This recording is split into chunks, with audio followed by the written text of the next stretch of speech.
বাংলাদেশের ইতিহাসে একটি গণভোট হয়েছিল 21 দিনে, আরেকটি গণভোট হয়েছিল মাত্র 17 দিনে, এবং 17 দিনে 21 দিনের নির্বাচনের গণভোটে আজ পর্যন্ত কেউ কোনো প্রশ্ন তুলেছে। একটি নির্বাচন আগে থেকে প্রস্তুতি চলছে, আনারস করে আরেকটি নির্বাচন, এখানে ভেজালের কিছু নাই।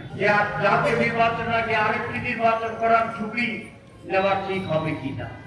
আমরা আগে চেয়েছিলাম যে স্থানীয় সংসদ নির্বাচন হোক, তখনও বলছিলেন যে ইচ্ছা করে যদি ফেল করি তাহলে তো ফেল করলে তো ইচ্ছাতে করাই ভালো, জাতীয়তে করলে তো সব ফেল।